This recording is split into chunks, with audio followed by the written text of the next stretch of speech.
le plaisir de vous accueillir au nom du Salon du Livre. Je vous présente nos conférenciers aujourd'hui. Madame Janine Galland, qui est professeure de littérature à l'Université de Moncton.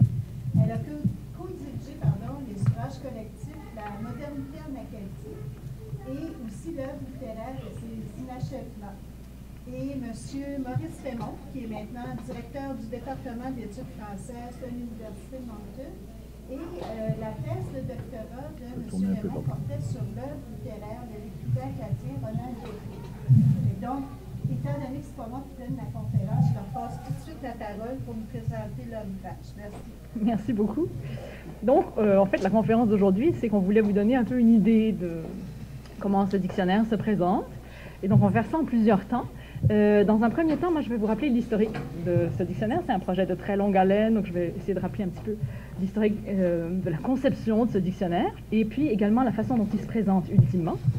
Et puis ensuite, dans un deuxième temps, Maurice va parler du contenu plus général du dictionnaire, donc voir un petit peu là, les œuvres qu'on trouve essentiellement dans ce dictionnaire. Et puis après ça, on voudrait vous donner des exemples plus concrets pour, encore une fois, vous donner une idée de quoi a l'air le dictionnaire.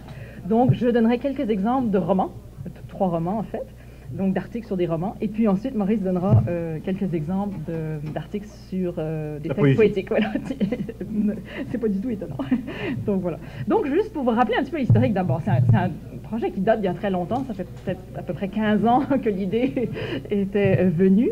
En fait, c'est d'abord une première équipe qui avait travaillé là-dessus, une équipe qui était dirigée par Jean Morancy. Et Jean Morancy, entre autres, avant d'avoir cette idée-là, avait travaillé pour un autre dictionnaire, qui est le dictionnaire des œuvres littéraires du Québec, qu'on surnomme le DOLF, là, entre littéraires.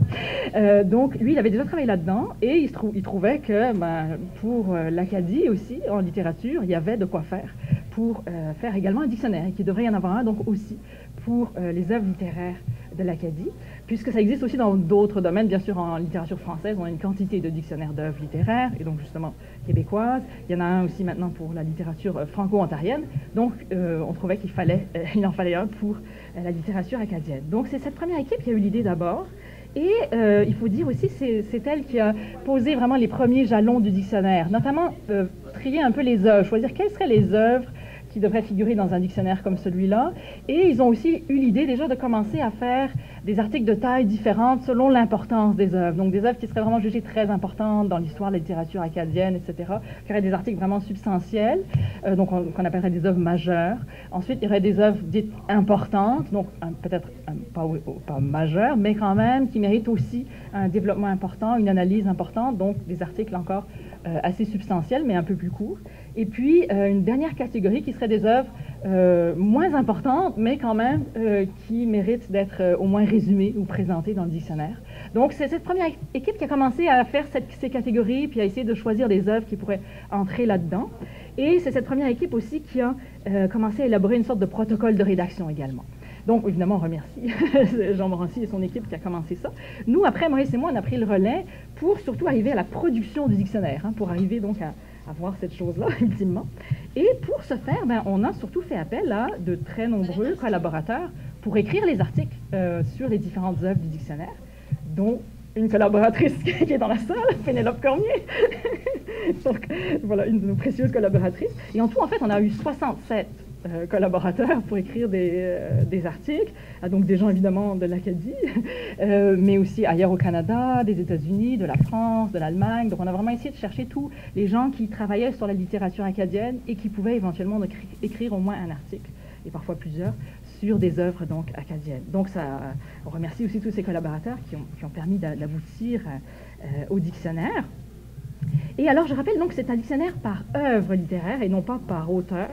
Donc, par exemple, si on s'intéresse à l'œuvre d'Herménégilde Chiasson, sous C, on ne va pas trouver Chiasson, mais on va trouver Climat, par exemple, qui est une de ses œuvres. Donc, il faut vraiment chercher par œuvre. Cela dit, à la fin du dictionnaire, on a mis un index par auteur. Donc, là, pour reprendre l'exemple de Chiasson, vous pouvez aller voir Herménégilde Chiasson et vous allez voir toutes les œuvres pour lesquelles il y a un article dans le dictionnaire, avec la page où ça se trouve. Donc, ça permet d'entrer dans le dictionnaire comme ça, quand même, si vous préférez. Donc, on a fait ajouter ça également dans le dictionnaire. Une autre question qui se posait pour écrire un dictionnaire comme celui-là, c'est qu'est-ce qu'on va considérer comme une œuvre littéraire de l'Acadie des Maritimes? C'est une question un petit peu, qui était parfois un petit peu délicate. Donc, vous aurez remarqué qu'on a mis des maritimes, donc déjà pour au moins avoir une limite géographique, hein, parce que sinon de l'Acadie, ça pourrait être un peu plus vaste. Donc, on a dit Acadie des Maritimes et on s'est basé sur 3 critères. Il fallait qu'une œuvre littéraire réponde à au moins un de ces 3 critères pour figurer dans le dictionnaire. Alors, le premier critère, c'est le plus évident. Si l'auteur de l'œuvre est né en Acadie des Maritimes,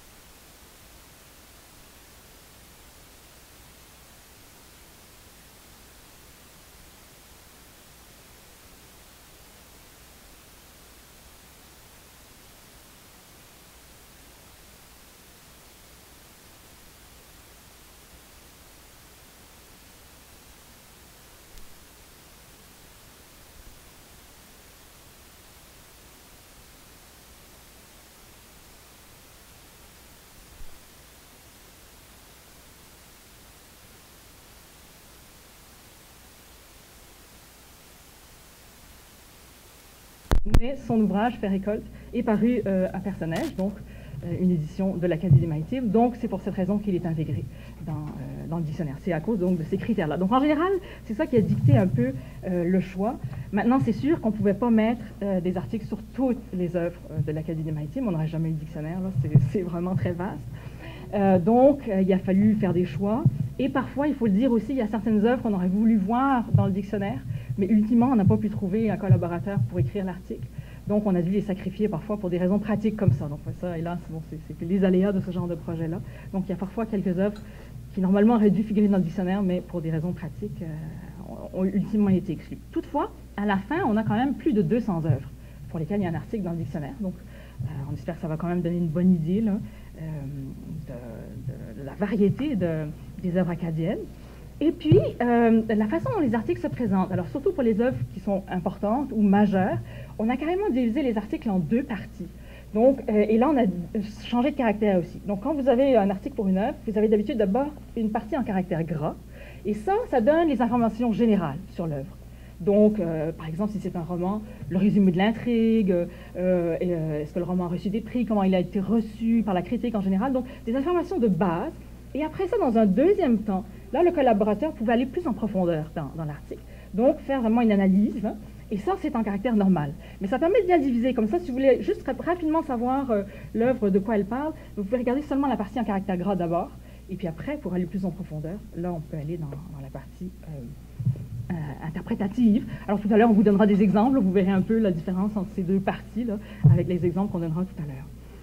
Et également, au tout début du dictionnaire, donc pour introduire tout ça, Maurice Raymond a fait une très belle introduction contextuelle. Il fait un petit peu l'histoire de la littérature acadienne, il met en place toutes ses œuvres. Et alors justement, il va maintenant vous parler un petit peu de cet aspect-là. Oui, c'est bon. C'est déjà moi. Oui. Comme une introduction du dictionnaire n'est jamais lue, je vais probablement vous lire des parties tantôt, mais vous m'excuserez. C'est la seule partie qui sera lue. Bon, maintenant que Janine vous a bien parlé du contexte de production, puis des principaux critères qui ont présidé au choix des auteurs et des œuvres aussi, on va essayer de mettre un peu de chair sur les os, c'est-à-dire de vous présenter un peu le contenu du dictionnaire. Comme elle vous l'a très bien expliqué, là, il s'agit d'un dictionnaire d'œuvres littéraires, essentiellement romans, recueils de poésie, pièces de théâtre et essais, bien qu'on y trouve également des œuvres d'une autre nature, disons, plus savante, comme par exemple le glossaire acadien de Pascal Poirier, l'anthologie de textes littéraires acadiens, le dictionnaire du français acadien d'Yves Cormier, etc. L'ensemble des œuvres est précédé, comme l'a dit Janine aussi, d'une brève introduction. C'est un simple collage de textes. J'ai choisi simplement les principaux articles qui avaient été écrits sur la littérature acadienne par les principaux commentateurs de cette littérature, c'est-à-dire, vous avez déjà entendu ces noms, Marguerite Maillet, James de Finier, Raoul Boudreau, Denis Bourque, etc. Et j'ai fait un petit montage pour ne pas écraser un petit dictionnaire comme celui-là sous une introduction comme celle du DOLC, qu'on remercie en passant, parce que l'exemple du DOLC nous a beaucoup servi ici, mais simplement pour informer finalement le lecteur un peu de la périodisation finalement, de cette littérature. Hein. Alors, je ne remonterai pas à Adam et Ève ici, c'est plutôt le XXe siècle qui nous intéresse. C'est un dictionnaire qu'on a limité, finalement, au XXe siècle. Alors, je vais commencer par rappeler ici rapidement les grandes lignes de cette périodisation proposée pour l'introduction. En fait, c'est une occasion merveilleuse pour donner quelques exemples de l'introduction, puisque une introduction de dictionnaire, c'est jamais lu. Premièrement, donc, ça va servir déjà à ça. Je vais donner ensuite la parole à Janine, comme elle le disait tantôt, qui va vous présenter 3 exemples d'articles consacrés à des romans, puis je vais reprendre la parole pour vous présenter à mon tour 3 exemples d'articles consacrés à la poésie, parce qu'on voudrait concentrer un peu notre petite conférence sur les articles, parce que c'est ce qui est important dans ce genre de livre. Alors, le but de l'exercice, pour préciser un peu ce que Janine disait, parce que l'exercice pourrait paraître un peu futé d'ici, c'est vraiment de vous donner une idée aussi précise que possible de l'organisation de chacun de ces articles, un avant-goût aussi de leur pertinence et de leur intérêt, ou de l'intérêt qu'il y a à les lire, finalement, puis de l'intérêt qu'il y a à acheter le dictionnaire. S'il y avait un public plus important, j'aurais peut-être encore favorisé encore plus cet aspect des choses. Alors, j'ai divisé ma présentation dans l'introduction en 2 périodes principales, très rapidement. Donc, c'est une introduction très sommaire. La première moitié du XXe siècle, jusqu'à 1958, parce que je vais le dire tantôt, 1958, c'est une date charnière, une date très importante pour la littérature acadienne. Donc, cette première période jusqu'en 58, la première moitié du XXe siècle, quoi, je voudrais en parler un petit peu avant de passer à ce qui finalement constitue 90% et plus du dictionnaire, c'est-à-dire la littérature d'après 1958. Hein. Alors, c'est peut-être une autre originalité du dictionnaire, sur laquelle j'aimerais insister, c'est vraiment un dictionnaire d'œuvres littéraires acadiennes modernes. Hein. C'est assez rare aussi qu'on trouve ce genre de publication. Alors, à partir de la fin du 19e siècle, alors plus précisément à partir de la date de 1881, c'est la date de la première convention nationale, comme vous le savez, je ne vous rabattrai pas les oreilles avec ceci, là. Les intellectuels acadiens vont proposer une relecture systématique de l'histoire dans le but de favoriser l'existence et l'épanouissement du peuple acadien. Alors tout ça est très connu, je ne reviendrai pas là-dessus, j'en parle un peu dans l'introduction. Alors c'est dans ce contexte-là, un contexte de réidentification collective, de réappropriation surtout de la mémoire, qu'émergent au début du XXe siècle les premières manifestations littéraires proprement acadiennes. Alors ce qui se passe ici, c'est que le discours politique ou ethnographique cède peu à peu le pas à des textes qui relèvent davantage de ce qu'on conçoit, nous, comme de la littérature et de ces genres consacrés, c'est-à-dire romans, poésie et théâtre. Il faut noter que quand même la totalité de ces écrits reste ancrée, ou fortement ancrée même dans le discours identitaire. Parce que les écrivains qui participent à cette période sont investis d'une mission. Hein, et la mission n'est pas du tout équivoque. Cette mission, c'est de défendre la langue, les traditions et la religion d'un peuple, le peuple acadien. Un peuple qu'on a voulu effacer et qui, curieusement, refuse complètement de disparaître. Hein. C'est leur mission. Alors, il n'est pas du tout étonnant que dans ce contexte-là, les premiers Acadiens à s'intéresser aux lettres, à la littérature, soient des politiques et des religieux.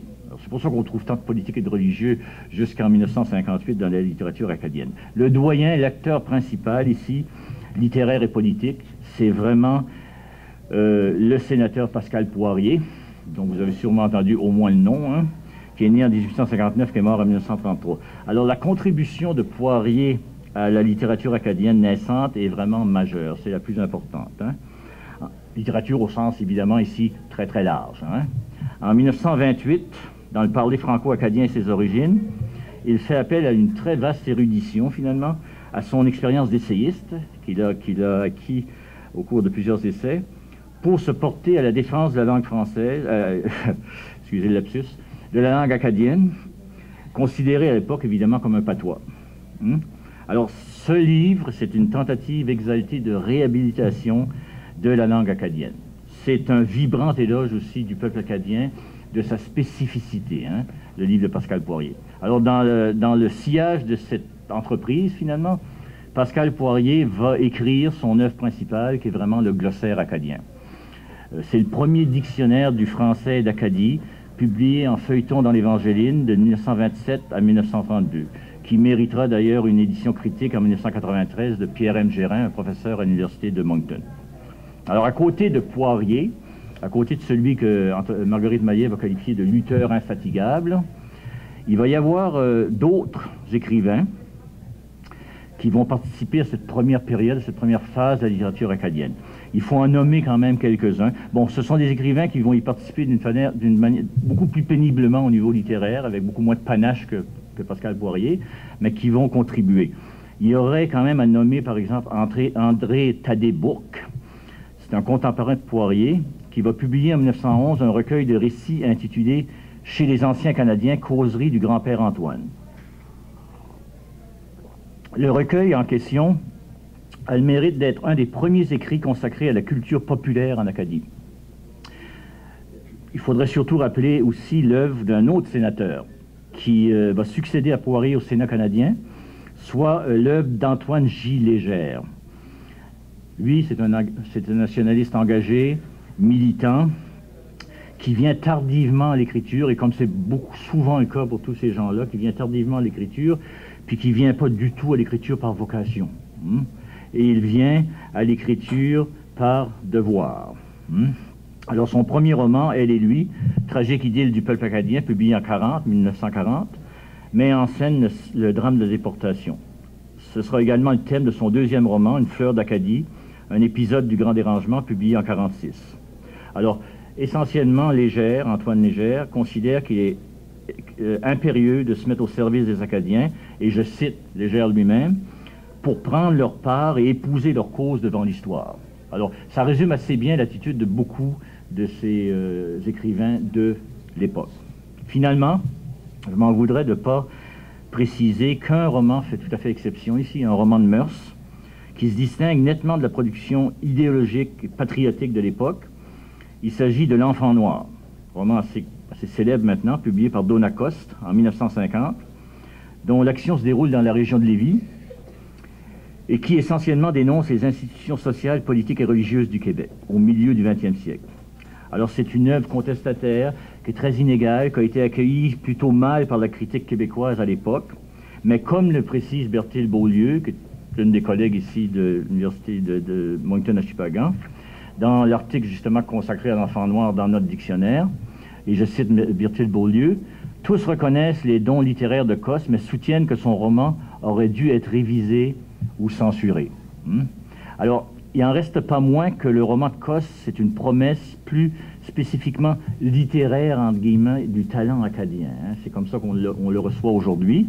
Puis c'est un premier volume ouvert sur le monde extérieur à l'Acadie aussi. C'est une œuvre qui se démarque complètement dans cette période nationaliste dont je viens de parler. Alors le genre poétique, la poésie, pour sa part, sera relativement tardive en Acadie. Aidé Boudreau, qu'on va surnommer le poète de la douleur, va publier 2 recueils consécutifs, intitulés La vie en croix et Vers le triomphe, en 1948 et 1950. Ces recueils présentent une suite hétéroclite de courts essais, de récits divers, de billets, de poèmes en vers livres, etc. C'est un mélange incroyable que ce genre de petits recueils. Boudreau va y réfléchir là-dedans sur sa condition de malade, sur le statut, sur le salut par la souffrance, qu'il voit essentiellement comme un apostolat et un outil de transfiguration au sens catholique du terme. Bon, si une bonne partie de cette œuvre a tout à fait vieilli et présente assez peu d'attrait pour le lecteur moderne, le lecteur d'aujourd'hui, il faut dire que l'originalité du vers libre qu'on retrouve dans les recueils de Boudreau, ainsi surtout que l'individualisme, ou la voix beaucoup plus personnelle qui caractérise Boudreau, dans un contexte littéraire dont je viens de vous parler, le patriotique, font de cet auteur et de cette œuvre finalement le représentant d'une certaine forme de modernité ou d'écriture autre, qui va inspirer quand même, c'est pour ça que j'en parle, qui va inspirer quand même les générations à venir d'écrivains acadiens. Par exemple, je vous donne dans le dictionnaire les articles sur les œuvres de Boudreau ont été écrits par Serge Patrice Thibodeau, et le commentaire de Thibodeau, c'est un espèce de témoignage, il dit ceci, je cite, « Aidé Boudreau est vraisemblablement le tout premier écrivain d'histoire littéraire acadienne, selon le sens donné aujourd'hui à ce mot. » Alors ça m'a intéressé que Thibodeau, excusez-moi, écrive ceci parce que j'ai toujours pensé ceci aussi d'Aidé Boudreau.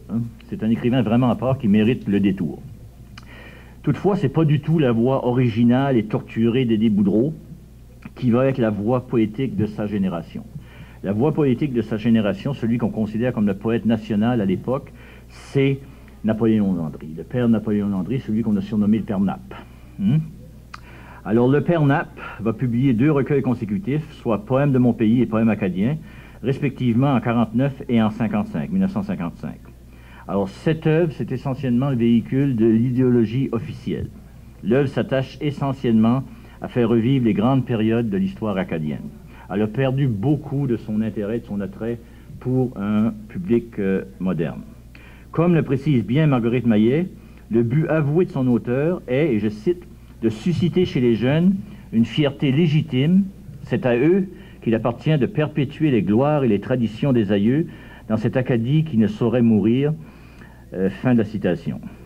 Alors, à bien des égards, finalement, cette œuvre de Landry a servi au discours national, résolument tourné vers le passé, ne fait que poursuivre le projet d'écriture patriotique du sénateur et romancier Antoine Gilégère. Ici, on est tout à fait dans les mêmes zones d'écriture.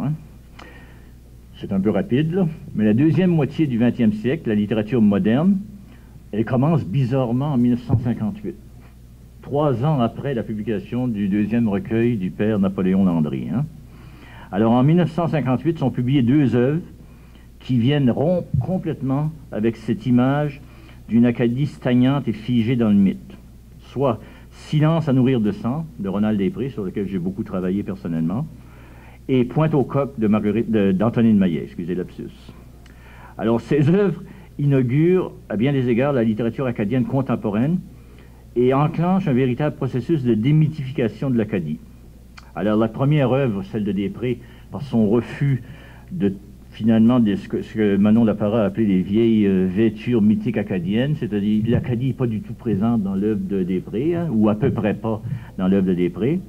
La deuxième, c'est-à-dire Maillet, par l'espèce de réappropriation de l'histoire qu'elle opère, l'espèce de critique de l'histoire qu'elle opère dans son œuvre.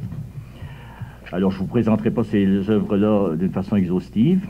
Alors par sa posture radicalement moderne, par sa complexité même, qui déroute, l'écriture de Després n'a pas su conquérir les Acadiens de l'époque. Les Acadiens de l'époque ont été déconcertés par l'œuvre de Després en général. Elle est simplement reçue véritablement, cette œuvre, aujourd'hui. Je ne vous résumerai pas le contenu de cette œuvre qui est vraiment assez particulière, elle vous ferait frémir, là, mais c'est une œuvre assez à part.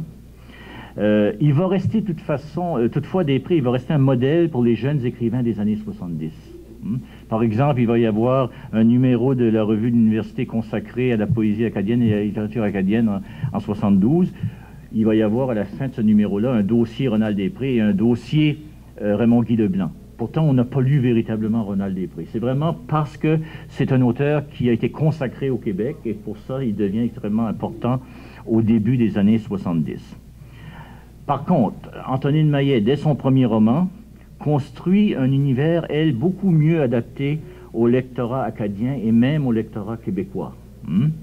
Elle sent bien qu'il est urgent de plonger l'Acadie dans le réel le plus quotidien, le plus familier, le plus proche. C'est ce qui va faire un peu aussi sa popularité, sans compter qu'elle écrit essentiellement des romans.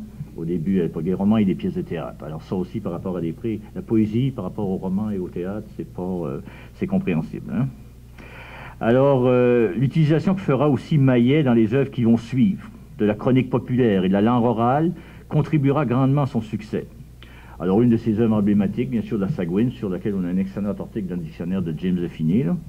Une de ses œuvres emblématiques, la Sagouine, sera publiée en 71.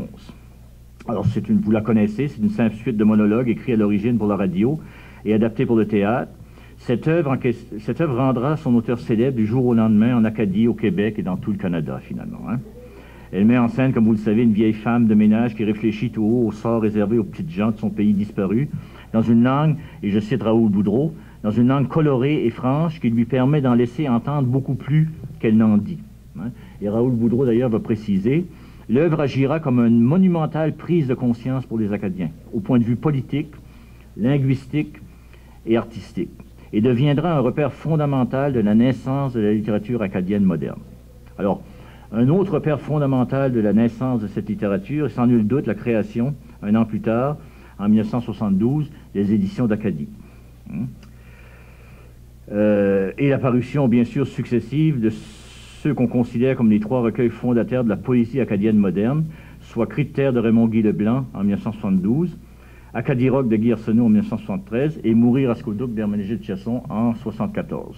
Alors c'est le triptyque incontournable de la prise de conscience identitaire en Acadie. L'ensemble constitue, ce qui n'est pas exagéré, de nommer la première voix réellement engagée de l'Acadie contemporaine, ces 3 œuvres. On passe en un mot, pour aller vite, après la parenthèse Ronald-Després, on passe du nationalisme patriotique religieux au nationalisme politique dans les années 70. Alors après ces événements institutionnels et littéraires incontestables constitués par la fondation des éditions d'Acadie d'une part, et la publication successive d'autre part de la Sagouine d'Antonine Maillet, des recueils emblématiques de la première génération des poètes acadiens modernes, du roman Pélagie la Charrette en 1979, qui vaudra à Maillet le prix Goncourt, la littérature acadienne semble reposer sur des assises suffisamment solides pour se permettre une production beaucoup plus diversifiée. Et la production va se diversifier en Acadie d'une façon assez rapide, à partir de la fin des années 70, début des années 80. Entrer dans le domaine de la poésie, par exemple, l'arrivée des femmes va occuper de plus en plus de place à partir de la fin des années 80. Alors la diversification va se faire quand même assez bien. Alors si certains écrivains poursuivent le discours nationaliste à partir des années 80, d'autres, pour diverses raisons, s'engagent dans des voies beaucoup plus personnelles, c'est ce qu'on peut observer. Alors à partir des années 80, et je termine bientôt, à partir des années 80, la production romanesque restera fortement dominée par la présence d'Antonine Maillet, bien sûr, avec plus d'une douzaine de romans publiés dans les dernières décennies, et la reconnaissance internationale obtenue à partir de la publication de Pélagie la Charrette. Elle est la principale romancière acadienne et l'ambassadrice indiscutable du peuple acadien. Elle poursuivra donc, dans les décennies 1980 et suivantes, son double projet, annoncé dès 1958 dans Pointe-aux-Coques, soit celui, et là je cite Marguerite Maillet, soit celui d'une part de récupérer la petite histoire de son pays et de fixer les traditions populaires acadiennes trop longtemps délaissées au profit de l'événement 1755, et d'autre part de prêter sa voix à l'Acadien pauvre, colonisé, minoritaire. C'est en ce sens que la voix de Maillet rejoint celle des nationalistes des années 70 en Acadie. Alors l'influence de Maillet sur certains romanciers qui vont lui succéder sera évidente, évidemment. Que ceux-ci s'appliquent à dresser un portrait de la société acadienne traditionnelle, comme c'est le cas de Régis Brun dans La Marie Como en 1974, ou qu'ils s'ingénient à reproduire la verdeur et la grivoiserie de la langue populaire, comme chez Laurier-Mélenchon, par exemple, dans Zélica à Cochon Vert en 1981. Ou encore à faire revivre tout simplement la petite histoire ou les coutumes ancestrales acadiennes, comme dans les romans de Louis Haché, publiés en 1974 et 1996. Alors, tout ce monde-là doit beaucoup, finalement, à Antonine Maillet. Alors, au-delà de la petite histoire, l'histoire tout court va occuper une bonne part de la production romanesque acadienne, notamment celle des années 80. Les romans historiques, qu'il s'agisse de ceux de Jeanne Ducluseau ou de Claude Le Boutillier, s'appliqueront à faire revivre certains épisodes de la saga acadienne, retour des Acadiens au Poitou après la déportation chez Ducluseau, ou à rappeler cette saga dans son entièreté, comme c'est le cas du Feu du mauvais temps en 89 de Le Boutillier, qui vaudra d'ailleurs à son auteur le prix Champlain. Enfin, parallèlement à ces romanciers de la continuité historique et du témoignage, et à son cadre plus ou moins traditionnel, d'autres auteurs, comme Jacques Savoie et France Daigle, choisiront de privilégier une posture résolument moderne, voire postmoderne. Il va de soi que ces auteurs, avec une œuvre déjà considérable à leur actif, ont fait beaucoup pour l'inscription de la littérature romanesque acadienne dans la modernité et ont ouvert des voies fort prometteuses pour les générations à venir. Alors la poésie, pour sa part, se porte extrêmement bien à partir des années 80 ici en Acadie, je pense.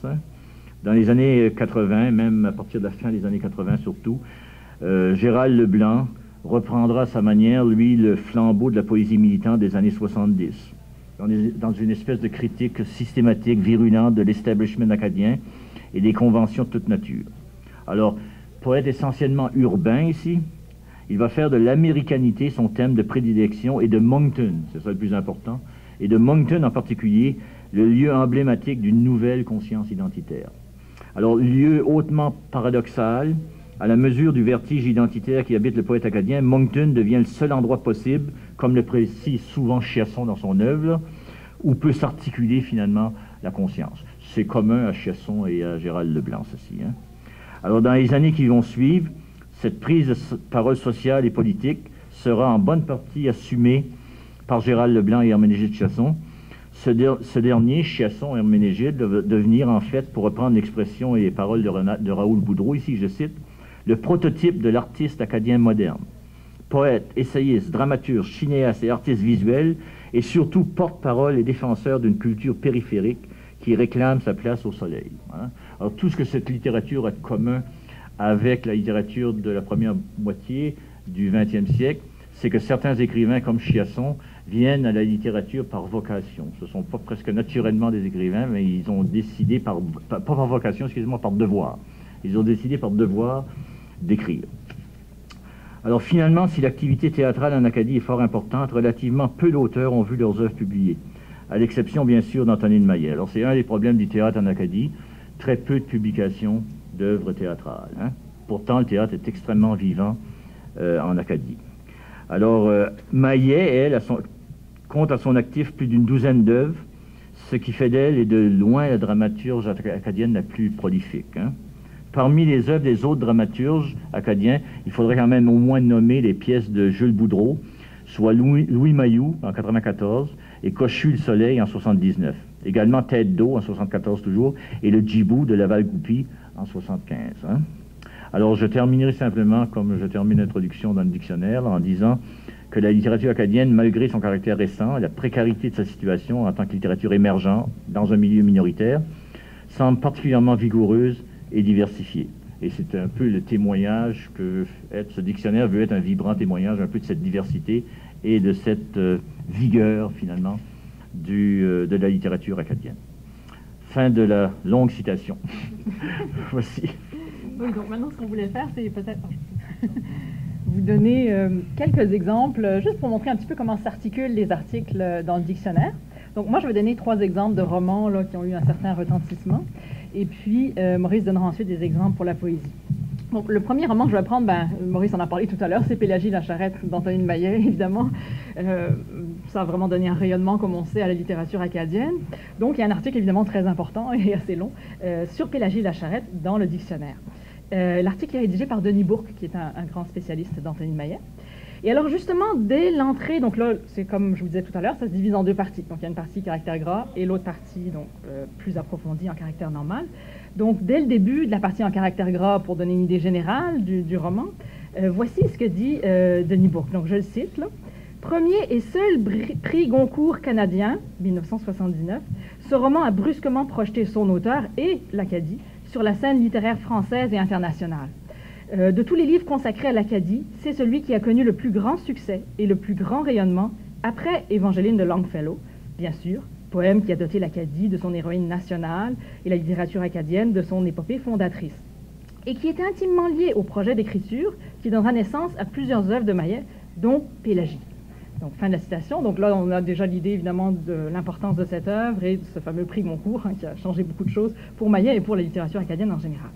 Ensuite, justement, Bourque va essayer de montrer comment le projet d'Antonine Maillet, dans l'écriture de ce roman en particulier, Pélagie la charrette, consistait au fond à proposer une nouvelle héroïne nationale. On parlait justement d'Évangeline, alors on dirait que Maillet veut proposer une nouvelle héroïne nationale qui serait cette fois la création d'une Acadienne, et non pas, parce que comme on sait, Évangeline, Longfellow est américain. Donc là, on a cette idée-là, et donc Bourque va essayer de bien montrer comment ça fonctionne donc, dans ce roman-là. Et il explique aussi qu'on va donc du coup voir une Pélagie qui va au fond faire le trajet inverse à Évangeline, c'est-à-dire que Pélagie évidemment va revenir, hein, c'est le périple pour le retour en Acadie. Donc ça va déjà donner une nouvelle touche à la réinvention d'Évangeline. Et Bourque ajoute que ce roman propose au fond, là je le cite, une relecture comique et festive des événements. Fin de la citation. Et c'est en effet tout à fait l'esprit de ce roman. Donc tout ça, c'est dans la partie déjà en caractère gras. Donc on s'en donne une idée générale du ton, de ce qu'essaye de faire Maillet avec ce roman. Après, donc, Denis Bourque peut aller plus en profondeur dans la partie analytique, donc qui est en caractère normal. Et là, il va nous proposer une lecture plus mythologique du roman, pour montrer comment Maillet, là encore, là je le cite, Maillet donc entreprend donc la réécriture de 2 des grands mythes qui fondent le discours acadien et l'idéologie officielle, selon Jean-Paul Hautecoeur, celui de la déportation et celui de la Renaissance acadienne. Fin de la citation. Et justement là, il va donc prendre le temps de bien nous montrer comment le texte arrive à retravailler ces mythes et à les renouveler en quelque sorte. Et il va justement terminer son article en citant ce passage du roman. Donc je le cite aussi, donc c'est du roman. « L'Acadie nouvelle avait fini par labourer tous ses champs et replanter ses racines partout. » Fin de la citation. Donc ça se termine l'article, mais c'est tout à fait l'esprit, encore une fois, de ce roman. Donc c'est ça c'est en gros ce qu'on peut trouver dans cet article-là. Encore une fois, c'est juste pour vous donner une idée. Autre exemple de roman qui a connu beaucoup de succès, qui a été très très bien accueilli, Les Portes tournantes de Jacques Savoie. Bon, alors Jacques Savoie, maintenant, il continue à avoir une carrière impressionnante et on connaît aussi son travail comme scénariste. Mais avec Les Portes tournantes, vraiment, il a fait une place là, au sein de la critique notamment, ça a été très bien reçu, donc ça date de 1984. Et donc l'article sur Les Portes tournantes, c'est Jean Morancy qui l'a rédigé, qui est professeur à l'Université de Moncton. Et alors justement, dès l'entrée, donc là encore, partie en caractère gras, ensuite normal, donc dans la partie en caractère gras, Morancy va tout de suite nous rappeler le retentissement de cette œuvre. Donc je cite le tout début de l'article sur Les Portes tournantes. « Les Portes tournantes constituent une étape importante dans l'œuvre littéraire de Jacques Savoie et dans l'histoire du roman acadien moderne. » Fin de la citation. Donc en effet, c'est une œuvre importante pour Savoie, mais pour le roman acadien moderne en général. Donc ça, d'emblée, ça nous est donné. Après ça, Morancy va nous donner un résumé très précis de l'intrigue du roman, qui est assez complexe pour ceux qui auraient lu le roman. Donc il va essayer de nous donner un résumé précis, en rappelant tous les différents personnages qui sont en jeu. Et il va aussi rappeler, toujours dans la partie en caractère gras, un élément très important de ce roman, de la construction de ce roman. Alors je cite Morancy ici.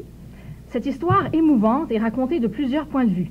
D'abord les récits d'Antoine, caractérisés par les marques de l'oralité, dans lesquels sont intercalées les lettres écrites par Céleste à la fin de sa vie, sans oublier les récits plus brefs de Blodel et de Lauda, ainsi que la narration à la troisième personne de la dernière partie. » Fin de la citation. Donc en effet, c'est quelque chose qui frappe quand on fait une première lecture du roman, c'est cette variété de points de vue. Et donc là encore, Morancy va bien préciser ça, toujours dans la partie en caractère gras, donc pour donner une idée générale du roman.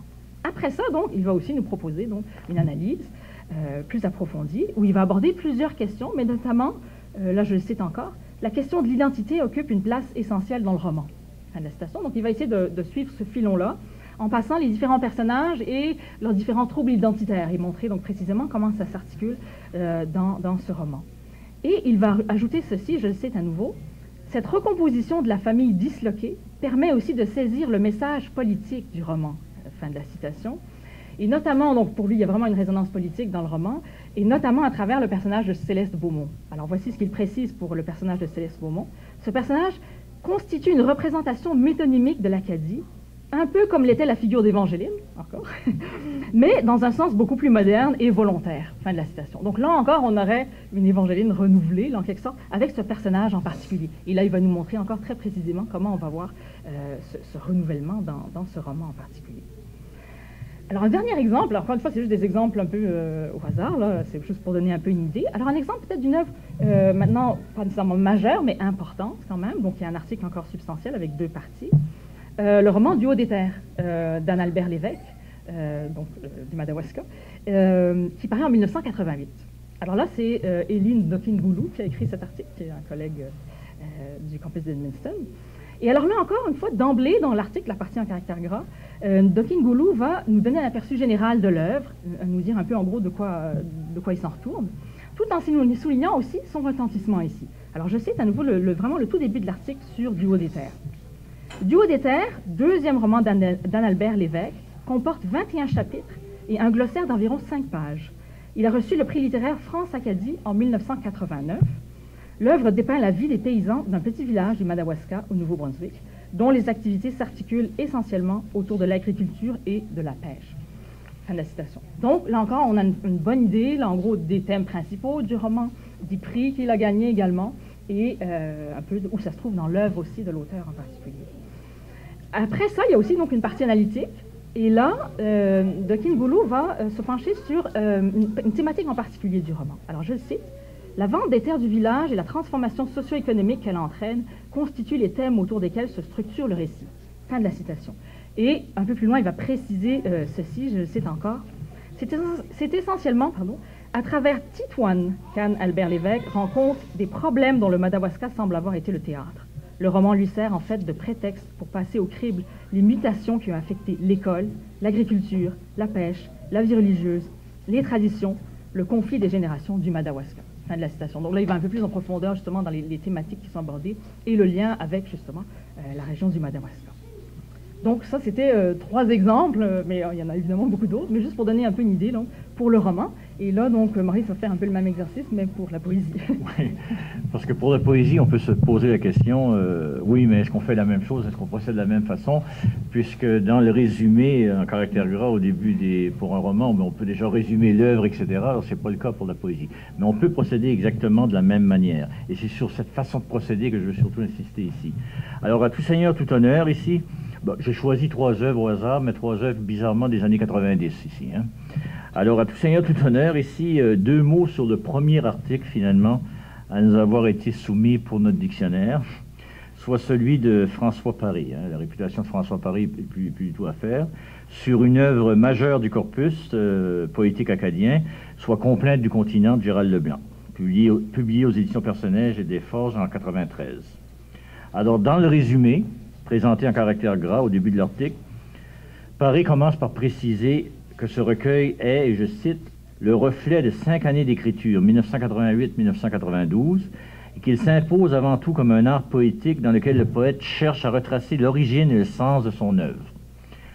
Paré ajoute immédiatement, Complainte du continent est aussi un hommage à l'espace nord-américain, dont la culture musicale et littéraire de la Nouvelle-Orléans à Moncton fonde l'intervention du poète et la spécificité de son langage. Alors, fin de la citation. Dès les 2 premières phrases donc, de l'article de Paré, vous est révélé, premièrement, l'intérêt principal de l'œuvre, reflet de 5 années d'écriture, véritable art poétique retraçant l'origine, etc., ainsi que 2, son intérêt complémentaire en quelque sorte lié à ces thématiques, hommage à l'espace nord-américain, à sa culture musicale et littéraire, à la spécificité de son langage. Alors c'est bien fait. On vous a choisi des exemples bien faits. Alors, l'auteur de l'article, Paré, complète ensuite ce résumé en vous parlant des grandes divisions de l'œuvre, de la spécificité de sa structure et de sa thématique. Alors normalement, tout auteur d'article dans notre dictionnaire devait procéder un peu de la sorte. Hein. Je cite ici, Paré, l'ensemble du recueil gravite, selon lui, autour de l'évocation de l'américanité, de l'espace acadien et de la mouvance inévitable des lieux d'appartenance. Fin de la citation de Paré. Alors dans l'article comme tel ensuite, qui suit le résumé en caractère gras, là, François Paré nuancera son commentaire, amenant point par point les principaux éléments de son analyse. Excusez-moi. Dans Complainte du continent, précise-t-il, l'écriture est toujours un acte paradoxal. Elle est essentiellement la médiation d'un espace, le poète étant toujours au centre de la communauté virtuelle de ses semblables, artistes et compagnons de route. Fin des citations. C'est un collage de citations que je fais à travers l'article. Finalement, afin de ne pas réduire le recueil de Leblanc à cette seule apologie de l'espace américain, Paré va insister sur l'ancrage acadien du recueil et sur sa nature profondément autobiographique. Et je cite Paré, « Habiter devient alors un mot clé ». Fin de la citation. Ce que recherche Leblanc, finalement, selon Paré, chez ceux qui côtoient comme chez les autres, c'est sa propre origine, etc. Alors, lorsqu'on a lu ce résumé, qu'on a fait le tour, finalement, de l'article de Paré, on a, à mon sens, une très bonne idée d'un recueil de poésie qui est toujours difficile à appréhender en comparaison d'un roman. Alors, deuxième exemple, Nous l'étranger de Serge Patrice Thibodeau, par un article écrit ici par Manon Lapara. J'aimerais noter d'abord que la complexité ou la pertinence du commentaire de l'auteur de l'article dépend souvent de la complexité ou de la pertinence de l'œuvre commentée. Hein. C'est souvent le cas aussi, bien sûr. Hein. Alors, autre exemple complexe ou majeur, d'œuvre majeure, Nous l'étranger, de Serge Patrice Thibodeau, publié aux Écrits des Forges et édition Phi en 1995, commenté ici par Manon Lapara. Alors, dès la première phrase du résumé, présenté en caractère gras, toujours au début de l'article, Lapara situe d'emblée le recueil de Thibodeau dans son œuvre globale, tout en insistant sur la rigueur et l'intensité de la démarche du poète. Et je cite, « 5e recueil de Serge Patrice Thibodeau, Nous l'étranger poursuit avec fidélité la construction rigoureuse d'un édifice littéraire fondé sur la quête du verbe, cette parole spirituelle absolue dont la transcription tenaille le poète pèlerin et disciple. » Fin de la citation. Alors, tout comme dans l'exemple précédent de François Paré, l'auteur de l'article complète ensuite ce résumé en rappelant les grandes divisions de l'œuvre, la spécificité de sa structure et de sa thématique. Elle insiste notamment sur la nature cyclique du dit recueil. Hein, et je cite, « Le tout s'offre à lire, précise-t-elle, selon un cycle annuel rythmé, notamment par les travaux saisonniers. 4 années donc auxquelles fait écho le temps d'écriture de ce recueil qui prend source en 1991 dans le Poitou et paraît en 1995, reproduisant une trajectoire à la fois géographique et historique des origines françaises à la fuite hors d'Acadie, traduction d'une expérience à 3 niveaux de lecture où le jeu poétique se révèle disant alors le drame familial et la tragédie de tout un peuple. Fin de la citation. Elle ajoute immédiatement que le recueil retrace essentiellement l'histoire de la famille du poète, émigrant français partis de La Rochelle pour fonder fortune dans la jeune colonie outre-Atlantique et expulsés de leur terre par le grand dérangement. De cette errance ancestrale forcée et douloureuse, toujours selon l'auteur, naissent les thèmes chers à l'écrivain, la quête de soi, la recherche de l'autre, la rencontre de Dieu. Fin de la citation ici aussi. Alors, dans l'article comme tel, qui suit ce résumé à caractère gras toujours, Manon Lapara, à l'instar de Paré, va nuancer sa pensée, hésitant pas à laisser finalement, et ça me fait toujours sourire, hésitant pas à laisser la tonalité liturgique de l'œuvre contaminer le phrasé de son propre commentaire. Et je cite cette phrase assez exemplaire, là. Métaphore d'une oraison où le silence vaut parole et où l'écriture n'aspire qu'à l'indicible du verbe, la poésie de Serge Patrice Thibaudeau, quête où l'esprit et la chair se mêlent inextricablement, célèbre à longueur de versets le divin au cœur de l'homme, le désir et la passion, les versants de l'amour et la grâce du don. Fin de la citation. On voit très bien que l'auteur de l'article se laisse emporter par le texte de Thibaudeau et participe même et ça devient intéressant dans certains articles, ce genre de contamination, le mot est positif ici. Bon, je termine en disant ceci. Va suivre ensuite, cette citation, pour l'article comme tel, va suivre un commentaire hautement spirituel dans tous les sens du terme sur la démarche ascétique de Thibaudeau. L'auteur de l'article va préciser d'ailleurs, et je cite, « À l'origine de la création, il y a pour Thibaudeau une entreprise de renonciation, de dépossession de soi, comme principe fondateur d'une liberté totale. On retrouve cet ascétisme au cœur de nous l'étranger, qui propose une autre façon d'envisager la communauté acadienne, libérée d'un passé traumatisant, mais non délestée de sa mémoire et ouverte à la rencontre, etc. » Alors tout au long de l'article, Lapara va insister sur cette ouverture finalement de l'œuvre, ce qui est très bien parce que cette ouverture dans nous l'étranger est quelque chose d'extrêmement important. Bon, comme Janine, je vais prendre un dernier exemple qui est un exemple d'œuvre importante mais sans être majeure. Un exemple d'un assez jeune poète, c'est-à-dire ce que je considère comme la jeune poésie acadienne, Frédéric Garicommo. Alors, Ravage de Frédéric Garicommo, qui est aussi connu comme chanteur populaire. Alors, l'article est écrit ici par Marcel Olscan, qui n'a pas besoin de présentation non plus. Alors, comme l'a mentionné Janine au début de cette mini-conférence, certaines œuvres considérées comme importantes sans être majeures méritent d'être analysées. En poésie, c'est le cas notamment des plus jeunes auteurs, souvent. Dans la fenêtre d'œuvres publiées dans les années 90, qui était un peu ma fenêtre ici, là, une de ces œuvres est sûrement Ravage, publiée par Frédéric Garicommo en 1994 et commentée ici par Olscan. Dans le résumé au début d'article, Olscan, comme Lapara dans l'exemple précédent, situe d'emblée le recueil de Commo dans son œuvre globale.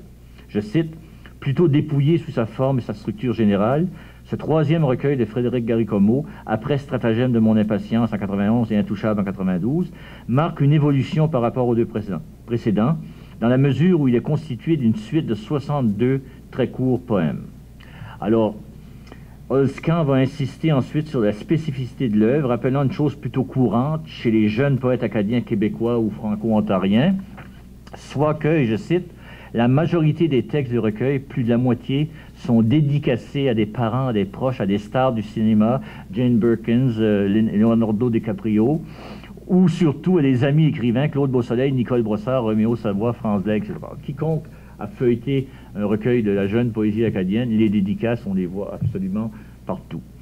Alors, ce procédé, selon Olscan, là, finit par dessiner une sorte de cosmogonie intime qui balise discrètement l'univers esthétique du poète. Fin de la citation. C'est assez habile d'avoir fait de ceci une qualité, finalement, du recueil. Alors, je termine en disant ceci. Dans l'article comme tel, qui suit ce résumé, Olscan précise que le recueil tout entier est situé dans l'univers du rêve et de l'imagination, citant au passage Commo, que je cite à mon tour, la citation est de Frédéric Garicommo, ici je cite, « cette férocité du rêve qui se loge au seuil de l'immédiat, dans les ramifications du mot pays, en attente des ravages de l'imaginaire. Fin de la citation. Alors, Olskan ne manque pas de rappeler ensuite, comme il se doit, la fascinante carrière de chanteur, en anglais tout comme en français, du poète, ce qui explique selon lui les nombreuses allusions à la musique et à l'aspect sonore du réel qu'on retrouve partout dans le recueil. Olskan termine son article en précisant que le recueil de Frédéric Garicomo porte la marque d'un auteur solide, soulignant au passage que les ouvrages subséquents, parmi lesquels Trajets, Fuite et Naufrage, n'ont fait que confirmer finalement son talent. Fin de la citation. Alors que ce soit un article absolument majeur ou un article de seconde catégorie, on a dans ce dictionnaire, je vais faire la peau du dictionnaire, on a l'essentiel finalement, à mon sens, de l'œuvre. Les articles, évidemment, je ne voudrais pas qu'on dise n'importe quoi, là.